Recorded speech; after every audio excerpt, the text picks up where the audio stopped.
자, 그러면서 종교개혁의 산물인 개신교가 세계 선교에 박차를 가하게 되었습니다. 빌라델비아라고 하는 말의 뜻은 형제가 서로 사랑한다. 형제 사랑이라는 뜻을 갖고 있죠. 세계 선교가 이루어지기에 합당한 이름입니다. 형제가 서로 사랑한다. 형제 사랑. 빌라델비아 교회는 사람의 눈에는 비록 빈약하게 보였습니다. 그러나 형제 사랑이 가장 뜨거웠던 교회였어요. 형제 사랑이 뜨거웠다. 사랑이 풍성할 때 강팍한 심령을 녹일 수 있는 것이고 회개시킬 수 있는 것입니다. 예수님의 십자가 앞에 굴복되는 것은 그분의 놀라운 사랑 앞에 압도되는 증거인 것입니다. 십자가의 복음이 들어가면은 아무리 극악무도한 자라 할지라도 그 사랑 앞에 굴복되어져요. 그리고 자기 자신의 전 생애를 주님 앞에 바치는 일들이 수없이 많이 일어났었습니다. 요한복음 15장 13절에 사람이 친구를 위하여 자기 목숨을 버리면 이보다 더 큰 사랑이 없나니 이렇게 말씀했어요. 가장 큰 사랑이 무엇입니까? 그것은 친구를 위하여 자기 목숨을 버리는 사랑이라고 말씀하고 있어요. 이것이 바로 형제 사랑입니다. 하나님의 잃어버린 자를 위해서 내 목숨을 버리는 사랑.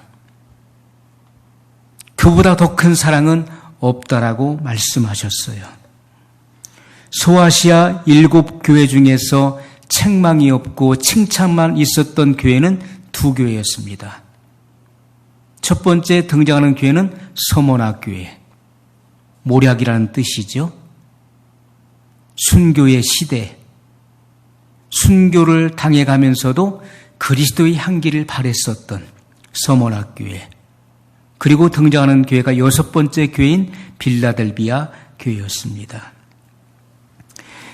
이 교회는 진리의 말씀으로 영혼을 채우고 그리고 나가서 선교에 전념했었던 교회였던 것을 성경이 증거하고 있습니다. 요한일서 3장 16절에 그가 우리를 위하여 목숨을 버리셨으니 우리가 이로써 사랑을 알고 우리도 형제를 위하여 목숨을 버리는 것이 마땅하니라. 주님께서 사도 요한을 통해서 이렇게 증거하게 하신 거예요. 그가 우리를 위하여 목숨을 버리셨으니 예수님께서 우리의 죄를 대속하기 위하여 십자가에서 목숨을 버리셨어요. 한 알의 밀알이 땅에 떨어져 죽지 아니하면 한 알 그대로 있거니와 죽으면 많은 열매를 맺느니라 하셨던 것처럼 예수님께서는 한 알의 밀알로 이 땅에 오셔서 골고다 언덕 십자가에서 그 생명을 버리심으로 그를 믿는 수많은 생명들을 얻으셨다라고 말씀하고 있는 것입니다. 그가 우리를 위하여 목숨을 버리셨으니 우리가 이로써 사랑을 알고, 사랑이 무엇입니까? 사랑의 개념이 무엇인가요? 우리가 세상에서 하는 사랑은 이기적인 사랑인 것입니다. 내가 한 만큼 돌려받으려고 하는 그런 이기적인 속성을 가지고 있는 사랑이 인간적인 사랑이에요. 그런데 하나님의 사랑은 아가페의 사랑이죠. 이 아가페의 사랑은 사람이 흉내낼 수 없는 무조건적인 사랑이고 무조건적인 희생을 근거로 하는 것입니다. 우리가 예수님께서 십자가에서 하신 그 희생을 통하여 하나님의 사랑을 알게 되었고 예수님의 사랑을 알게 되었습니다. 우리도 형제를 위하여 목숨을 버리는 것이 마땅하니라. 여러분, 수많은 선교사님들이 한 번도 들어보지 못한 미개한 나라에 가서 복음의 불모지에 가서 자기의 생명을 바치는 것, 그리고 온 가족을 끌고 들어가서 거기에서 생애를 바치는 것, 이것은 아버지의 이 크고 놀라운 사랑을 경험하지 않은 사람은 흉내낼 수 없는 사랑인 것입니다. 십자가의 사랑을 경험하지 않고서는 이 같은 사랑을 할 수가 없는 거예요. 하나님의 사랑, 그리고 십자가에서 희생하신 그 예수 그리스도의 고귀한 사랑을 경험한 이들이 우리도 형제를 위하여 목숨을 버리는 것이 마땅하니라. 이러한 빚진 자의 심정을 가지고 복음의 불모지에 들어가서 생애를 바쳤던 것입니다. 여러분, 지금으로부터 140~150년 전에 복음의 불모지였었던 이 조선 땅에 프랑스, 영국, 미국의 선교사들이 이 땅에 들어와서 목숨을 바쳐서 복음을 전해 주었습니다. 교회를 세우고 병원을 세우고 학교를 세웠어요. 그 당시만 하더라도 선교사들의 일기에 보면은 이 조선 땅에는요, 산에는 호랑이가 있었다고 기록하고 있습니다. 아주 미개한 나라, 전 세계에서 가장 못 사는 나라였어요. 지금으로부터 불과 130년에서 150년 그 사이예요. 지금은 어떻습니까? 복음이 이 땅에 들어와서 그 복음으로 인해서 우리나라는 부강한 나라를 이루었던 것이죠. 그러나 한국의 교회가 무너지게 되면은 한국 경제와 모든 것은 다 무너지게 되는 것입니다. 우리 자유 대한민국은 복음과 더불어서 부강한 나라가 됐던 것입니다.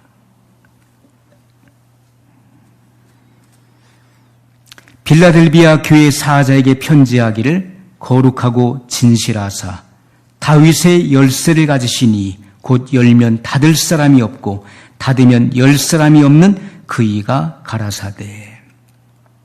예수님께서 빌라델비아 교회에 어떤 모습으로 등장하셨는가를 봐야 됩니다.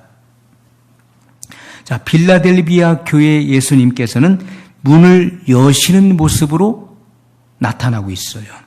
문을 여신다. 다윗의 열쇠를 가지시니 곧 열면 닫을 사람이 없고 닫으면 열 사람이 없는 그이가 가라사대. 자, 예수님께서 문을 여시는 모습으로 나타나고 계시는데 문을 여시면 아무도 닫을 사람이 없다. 이렇게 말씀하고 있어요. 아무도 닫을 수 없다. 그러면 어떤 문을 여신다는 것입니까? 이것은 세계 선교의 문을 여신다는 것입니다. 다윗의 열쇠는 바로 복음의 열쇠를 의미하는 거예요. 예수님께서는 다윗의 열쇠를 가지시고 이 복음의 문을 여셨던 것을 보여주고 있습니다. 전 세계에 복음을 공개하셨다는 거예요. 여러분, 우리가 두아디라 교회 시대, 바로 로마 카톨릭과 로마 카톨릭과 기독교의 교리가 혼합됨으로써 로마 카톨릭 교회가 등장하게 되고, 그리고 그것은 기독교 교리와 그 로마의 태양신교 교리가 혼합된 것이 바로 로마 카톨릭이었습니다. 그러므로 복음의 진리가 나오지 못하므로 1000년 이상 종교 암흑 시대가 계속돼 왔었습니다. 바른 신앙을 고수했었던 진실한 그리스도인들을 탄압하는 시대가 바로 두아디라 시대였어요. 그런데 하나님께서 때가 되매 종교 개혁 운동을 일으키셨죠. 그래서 나온 교회가 사대교회였습니다. 사대교회는 개신교를 말하는 것입니다. 주님께서 자, 이 개신교가 등장하면서 그들은 100년도 채 못 가서 종교개혁 운동을 접게 됩니다. 중단하게 되죠. 왜냐하면 교파 분열, 교단 분열. 교파주의와 교단주의로 흘러가게 되고 그리고 이단 시비에 서로 정지하게 됩니다. 신학 논쟁을 벌이게 돼요. 그러나 그 중에서도 개혁적인 그런 정신을 가지고 있어 종교개혁의 정신을 가지고 있었던 소수의 무리들을 통해서 주님께서는 이 세계 선교의 그 일들을 계속하게 됩니다. 자, 하나님께서는 이렇게 그 빌라델비아 교회 시대를 통해서 복음의 문을 전 세계에 공개하시는 것입니다. 개신교를 카톨릭의 봉쇄에서부터 개방하실 뿐만 아니라 세계적으로 전 세계에 복음을 공개하셨어요. 이것은 교황의 힘으로 막을 수 없었고 사탄의 그 어떤 괴계로도 막을 수 없었던 그러한 선교의 문을 여셨다는 것입니다. 우리가 전도의 문도 하나님이 열어주셔야 되는 것이죠. 우리가 골로새서 4장 3절에 보면은 바울이 이렇게 고백합니다. 골로새서는 옥중서신이죠. 우리가 성경에 옥중서신, 바울이 옥에서 그 교회를 향해서 보낸 그 서신을 말하는데요. 에베소서, 그리고 빌립보서, 골로새서, 빌레몬서. 이 네 개의 서신이 바로 옥중서신입니다. 골로새서는 골로새에 있는 성도들에게 옥에서 쓴 편지를 말합니다. 골로새 4장 3절에 또한 우리를 위하여 기도하되 하나님이 전도할 문을 우리에게 열어주사 그리스도의 비밀을 말하게 하시기를 구하라. 내가 이 일 때문에 매임을 당하였노라. 우리가 성도들이 기도할 제목은요, 목회자가 주의 종들이 복음을 전할 전도의 문을 열어주시도록 기도해야 된다는 것입니다. 또 성도들도 마찬가지죠. 탄압이 있을 때에도 복음을 전할 전도의 문을 우리에게 열어주소서라고 기도해야 된다는 것입니다. 아니, 탄압이 있는데 어떻게 전도합니까? 여러분, 바울 시대에 어떻습니까? 바울이 선교하던 그 당시에는요, 지금 우리의 현실보다도 훨씬 더 강력한 그런 탄압이 있었습니다. 바울이 가는 곳마다 환영받았었나요? 부흥 강사로 초대받아가지고 그가 어떤 사례비를 받고 그렇게 환영받으면서 좋은 곳에서 잠을 자면서 좋은 음식을 먹고 복음을 전하러 다녔습니까? 바울이 가는 곳마다 반대에 부딪혔고 수많은 저항에 부딪혔습니다. 핍박받았습니다. 그는 40에 하나 감한 매를, 태장을 5번이나 맞았어요. 40대를 맞으면 죽는다고 해서 39대를 맞은 것입니다. 태장은 물볼기를 말하는 거예요. 엉덩이를 벗기고 물을 뿌리고 거기에 매를 쳤습니다. 그래서 엉덩이가 다 터져 나갔어요. 그런 40대를 맞으면 사망한다는 그런 40에 하나를 감한 매를 5번이나 맞았다는 것입니다. 돌에 맞아서 죽을 뻔한 경험도 했어요.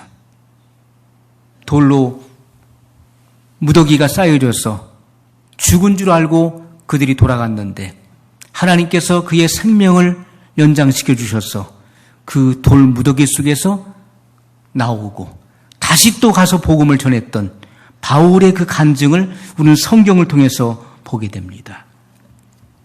수없이 많은 탄압 속에서도 그는 복음 증거하는 일을 중단하지 않았다는 것이죠.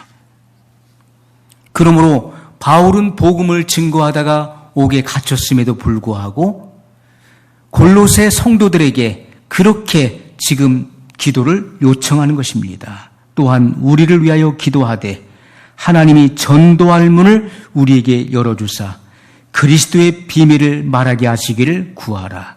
내가 이 일 때문에 매임을 당하였노라.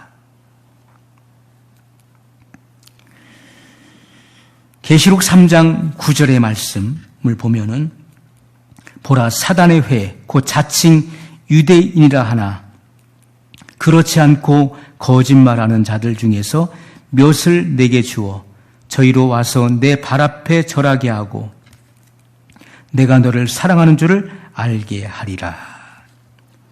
자, 여기 사단의 회인 유대인은 로마 가톨릭 교회를 상징하는 것입니다. 자, 로마 가톨릭 교회가 내 발 앞에 절하게 된다. 무슨 말입니까? 종교개혁의 승리를 말씀하고 있는 거예요. 종교개혁은 반드시 단행되어지고 승리할 것이다. 그리고 로마 가톨릭의 패배를 주님께서 말씀하고 있는 것입니다. 종교가 개혁되었을 때, 종교개혁 운동이 일어났을 때 첫 번째 단행된 것이 무엇입니까? 그것은 성경을 개방시켰다는 거예요. 1000년 이상 봉쇄되어 있었던 로마 교황과 사제들만이 라틴어로 된 성경을 볼 수 있었고, 그리고 모든 교인들에게는 성경을 봉쇄시켰습니다. 그 누구도 볼 수 없게 만들었었어요. 그렇기 때문에 성도들은 앞을 볼 수 없는, 진리를 분별할 수 없는 그런 영적 소경이 되고 만 것입니다. 그런데 종교개혁 운동을 통해서 성경을 개방시켰다는 거예요. 일반 성도들이 성경을 읽게 됩니다. 그리고 나서 마음과 몸과 물질을 바치게 돼요. 이 심신물이라고 그러죠. 마음과 몸과 물질. 이 세 가지 요소를 바치게 되고 세계 선교에 진출하게 되는 것입니다. 빌라델비아 교회 시대는 100년이 채 되지 않습니다. 그런데 이 100여 년의 선교 사역 활동을 통해서 전 세계에 복음이 증거되게 되는 것이죠. 성경을 통해서 영혼을 사랑하는 마음이 이미 부어졌기 때문에 주님 앞에 이 마음과 몸과 물질, 이 세 가지 요소를 바쳐서 헌신할 수 있었다는 것입니다. 자, 하나님께서는 6번째 교회인 빌라델비아 교회 시대에 이르러서야 이 세계 선교의 문을 열어놓으셨다는 것입니다. 자, 그 다음에 나오는 교회는 마지막 교회, 라오디게아 교회예요. 라오디게아 교회 시대에 예수님께서 재림하시기 때문에 재림의 준비를 시작하셨다는 것입니다. 마태복음 24장 14절에 이 천국 복음이 모든 민족에게 증거되기 위하여 온 세상에 전파되리니 그제야 끝이 오리라. 이렇게 말씀했습니다. 여러분, 교회가 각 시대 속에서 부패되었을 때, 영적 침체에 빠졌을 때에도 하나님께서는 소수의 경건한 삶을 추구했었던 선교 지향적인 이러한 개혁자들을 일으키셨던 것을 보게 됩니다. 엘리야 시대에 모든 사람들이 다 바알에게 무릎을 꿇은 줄 알았는데, 우상 숭배를 하는 줄 알았는데 하나님께서는 엘리야에게 분명히 말씀하셨어요. 바알에게 무릎을 꿇지 않은 7천인을 내가 남겨두었다. 이렇게 말씀했습니다. 하나님께서는 소수의 이러한 영혼을 사랑하는 경건한 삶을 지향하는 무리들을 남겨놓으신다는 것이죠. 남은 무리들이 그 각 시대마다 있었다는 것입니다. 그들에 의해서 개신교회는 다시 부활하게 되는 것입니다. 소수의 무리들, 소수의 교회들에 의해서 세계 선교 운동이 전 세계로 확산되었던 것을 분명히 보여줍니다. 자, 빌라델비아 교회 시대에 세계 복음화의 문을 여셔서 지금까지도 이 세계 선교가 이어져 내려오고 있는 것이죠. 그들은 적은 능력을 가졌다라고 말씀하고 있어요. 적은 능력을 가졌지만은 역병을 이기고 세계 선교의 길을 열었던 교회였습니다.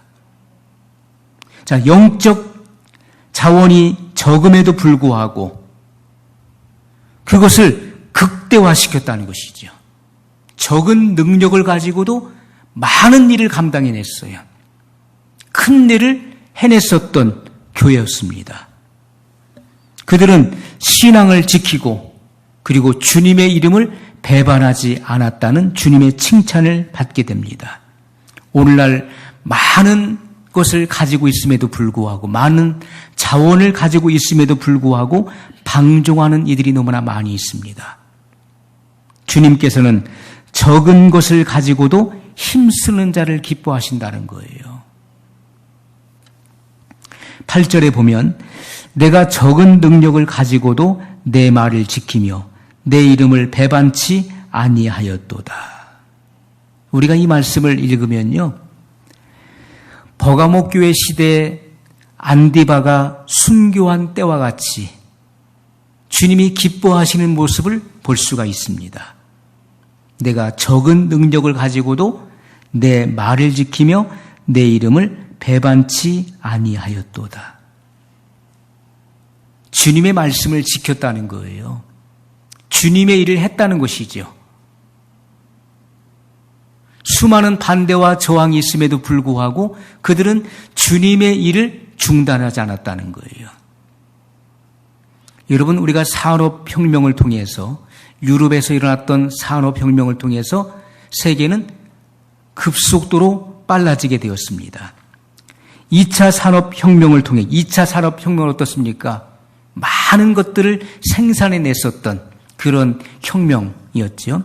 2차 산업혁명을 힘입어서 성서 공예를 통해서 성경을 찍어낸 것입니다. 전 세계 성경을 보급하는 일들을 감당하게 됐었어요. 그렇기 때문에 주님은 내가 적은 능력을 가지고도 내 말을 지켰다, 이렇게 말씀하고 있어요. 그 시대 속에서 일어나는 그 시대 속에 일어났었던 그 2차 산업혁명을 이용해서 그들은 성경을 전 세계에 보급하는 일들에 힘썼던 것입니다. 빌라델비아 교회 시대에 기독교 역사상 전도와 말씀 증거가 가장 왕성하게 일어났었던 시대였어요. 세계 선교를 위해서 형제 사랑을 나타냈었던 교회였습니다. 11절에 내가 속히 이 말이니 내 가진 것을 굳게 잡아 아무나 내 면류관을 빼앗지 못하게 하라. 자, 주님께서 무엇을 권면하시는지 이 시간 우리는 성령의 음성을 들어야 됩니다. 주님은 속히 오신다는 거예요. 6번째 교회인 빌라델비아 교회 시대 속에서 주님은 재림을 준비케 하신 것입니다. 오늘 우리는 마지막 교회 시대를 살고 있기 때문에 우리 시대에 예수님께서 오시는 거예요. 주님은 내가 속히 이 말이니 이렇게 말씀하고 있습니다. 자, 6번째 교회 시대에 주님이 주신 말씀은 내가 속히 임한다, 이렇게 말씀하고 있어요. 내 가진 것을 굳게 잡아 아무나 내 면류관을 빼앗지 못하게 하라. 여러분, 여러분이 가지고 있는 것이 무엇입니까? 여러분이 가지고 있어야 될 것이 무엇입니까? 내 가진 것을 굳게 잡고 있어야만 내 면류관을 빼앗기지 않는다, 이렇게 말씀하고 있어요. 여러분의 면류관을 빼앗으려고 하는 자가 누굽니까? 바로 마귀와 이 마귀는 죄를 통해서 여러분들의 면류관을 빼앗으려고 할 것입니다. 마귀는 여러분들의 면류관을 시기하고 있는 것입니다. 그렇기 때문에 죄를 통해서 이 마귀가 끊임없이 역사해서 결국 이 면류관을 닫지 못하게 한다는 거예요. 결국은 우리가 내가 가진 것, 내가 가지고 있는 것이 무엇인가를 알아야 되는데 그것은 하나님의 말씀과 예수님의 이름을 가지는 능력을 말하는 것입니다. 이 두 가지의 능력을 갖추고 있어야 되는 거예요. 첫 번째는 하나님의 말씀이에요. 그 말씀이 능력입니다. 예수님께서도 마귀의 시험을 받으실 때 그 말씀으로 마귀를 대적했던 것처럼 우리는 하나님의 진리의 말씀을 가지고 있어야 돼요. 또 한 가지는 예수님의 이름의 능력을 가지고 있어야 된다는 것입니다. 이 두 가지 능력을 잃어버릴 때 우리는 마귀와 죄의 포로가 될 수밖에 없다는 거예요. 이 면류관은 바로 의의 면류관을 말하는 것입니다. 디모데후서 4장 8절에 바울이 고백한 것이 뭡니까?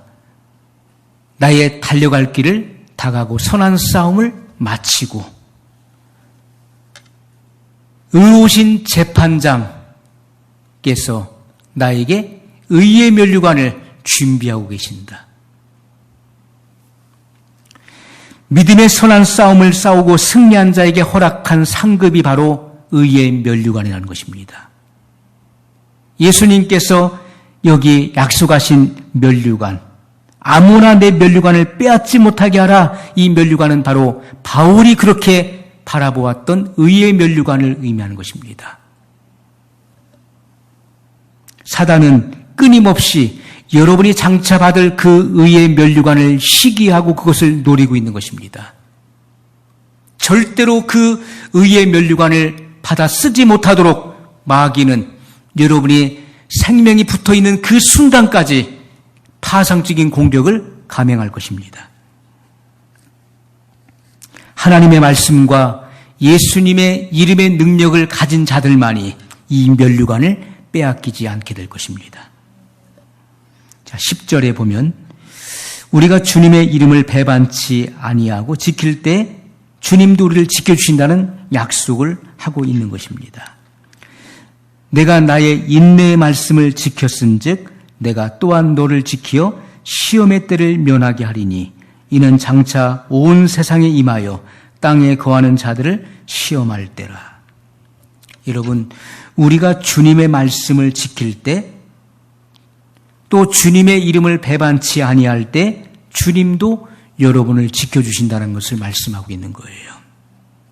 쉽게 포기해버리고 예수님의 이름을 쉽게 배반해버리고 주님의 말씀을 쉽게 불순종하는 이들은 주님의 약속을 받을 수 없는 것입니다. 여러분, 죄악의 밤이 깊어지니까 어떻습니까? WCC, WEA, NCCK 주님을 배도한 자들의 입에서 나오는 말들을 들어보십시오. 우리가 상상할 수 없는 일들이 지금 이 땅에서 일어나고 있습니다. 이미 그 양심이 화인 맞은 자들은 마음이 패역하고 강팍해서 그들의 입에서 나오는 그 메시지는 영혼을 황폐하게 만드는 것입니다. 멸망의 구렁텅이로 영혼들을 이끌어가고 있어요. 겉으로는 양의 옷을 입고 나오지만은 속에는 노략질하는 일이라고 예수님께서 말씀했습니다.